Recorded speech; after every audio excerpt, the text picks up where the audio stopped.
Pero las fotos de Maudslay eran desconocidas para muchos eruditos, y los trabajos para descifrar el código ya habían empezado desde el descubrimiento de los libros mayas que habían sobrevivido a la conquista española. Aparecieron 3, en Madrid, París y México. Pero el manuscrito más exquisito estaba en la Real Biblioteca de Dresden, Alemania. Es el llamado Códice de Dresden.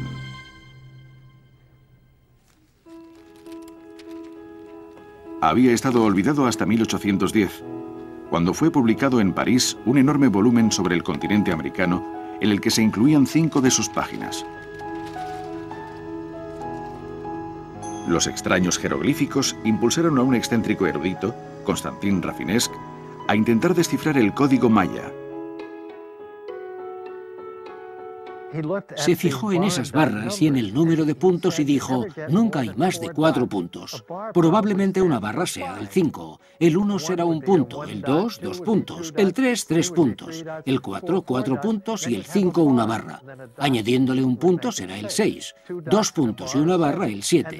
Y esa fue la primera vez que alguien descifraba un jeroglífico maya. Ese fue el origen de la decodificación. La búsqueda seguiría en Dresden, Alemania, cuando un bibliotecario, Ernst Forstemann, dio con el Códice de Dresden. El libro, de valor incalculable, había estado olvidado en la biblioteca durante décadas. Imaginen tener a mano una de las fuentes primarias más importantes de la prehistoria del Nuevo Mundo, tenerla delante, poder consultarla y trabajar con ella. Forstemann descubrió que los mayas habían desarrollado un calendario para medir el tiempo e incluso los movimientos celestes. En el Códice de Dresden aparecían las predicciones precisas de los eclipses lunares y solares. Y había tablas que señalaban los ciclos del planeta Venus, que relacionaban con la guerra.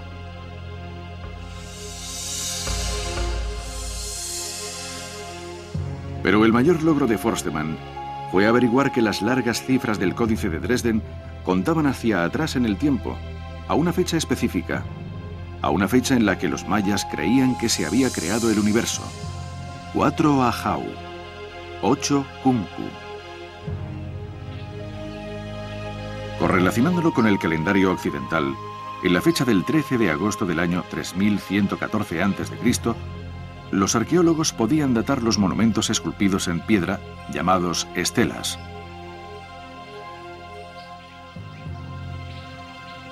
Un experto en la datación de glifos mayas era J. Eric Thompson, un brillante arqueólogo y epigrafista británico.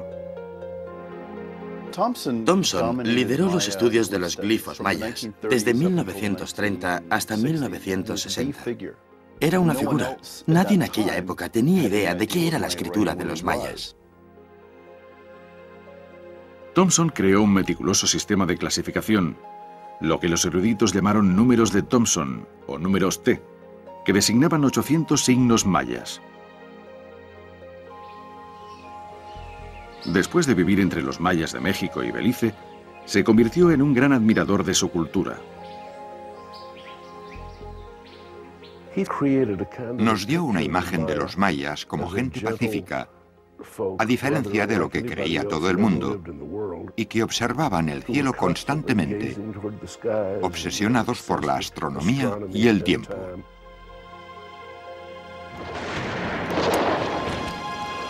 La idea de Thompson sobre los mayas estaba influida por sus experiencias en la Primera Guerra Mundial. Cualquiera que hubiera estado en las trincheras de la Primera Guerra Mundial solo deseaba oír hablar de paz, y él estaba convencido de que se trataba de un pueblo pacífico. Thompson llegó a la conclusión de que la obsesión de la civilización maya era el tiempo, y que sus estelas eran creadas para conmemorar su paso por el mundo. Las figuras de su arte eran sacerdotes y dioses, y sus glifos eran símbolos que recordaban los misterios celestes. Thomson trataba de convencernos de que no había ningún sistema, aparte de las fechas y aparte de la astronomía, y que se trataba de un tipo de ritual místico de los mayas para comunicarse con sus dioses. La mayoría de expertos aceptaron la teoría de Thomson y asumieron que, más allá de las fechas, los glifos eran inescrutables. La gente se echaba las manos a la cabeza y decía: nadie podrá descifrar esto jamás. Es un galimatías, es del todo imposible. La mujer que recusaría la idea de Thomson entró en el campo de los estudios mayas por casualidad. Tatiana Proskuriakov había estudiado arquitectura, pero cuando se graduó en 1930, el país estaba atenazado por la Gran Depresión. No tenía ningún trabajo a la vista. Durante una visita al Museo de la Universidad de Pensilvania, vio un anuncio solicitando un artista para hacer dibujos, reconstrucciones, etc., de las ruinas de Piedras Negras, un importante y clásico sitio maya. Y Tania empezó a hacer allí trabajos de campo y a hacer las reconstrucciones del aspecto que habrían tenido en el pasado. Era una experimentada topógrafa y dibujante. Sus dibujos de reconstrucción eran tan precisos arquitectónicamente que devolvieron la vida a la antigua ciudad maya. Es casi como si tuviera visión de rayos X en su cerebro, porque veía un templo en ruinas y adivinaba cuántas terrazas soportaban la superestructura de la cima. Y resultó ser excepcionalmente profética. Durante casi 20 años, Proskuriakov fue la única arqueóloga en un ámbito dominado por hombres. Dejó el trabajo de campo en 1958 para trabajar en el Museo de Peabody de Harvard. Pasaba la mayor parte del tiempo en el sótano, donde se almacenaban los archivos mayas. Uno de sus proyectos era unir todos los fragmentos de las piezas de jade que se habían encontrado. Y en ese momento, cuando estaba trabajando casi anónimamente, hizo un gran avance. Proskuriakov tenía docenas de fotografías de las estelas de Piedras Negras. Cuando las organizó por fechas, empezó a ver un patrón. Los mayas colocaban una serie de estelas delante de los templos, una cada 5 años. La primera estela de cada serie siempre tenía una figura situada en un nicho. En la parte inferior de la estela había una víctima de sacrificio. Una escalera ascendía hacia una figura sentada arriba. Proskuriakov resolvió el sentido de la escena. Cada estela de una serie tenía inscrita una fecha. También tenían otras misteriosas fechas. Estaban seguidas por un glifo de cabeza de ave envuelta en un paño. Thomson lo apodó el glifo del dolor de muelas. ¿Pero qué representaba? Proskuriakov encontró una pista cuando descubrió otra fecha de entre 12 a 31 años antes del acontecimiento del dolor de muelas. El glifo de la fecha anterior estaba siempre rematado con la cabeza de una iguana. Su hipótesis era que el primero era el glifo de un nacimiento y el siguiente glifo la fecha en la que podría haber ascendido al trono. Las fechas coincidían perfectamente con su teoría.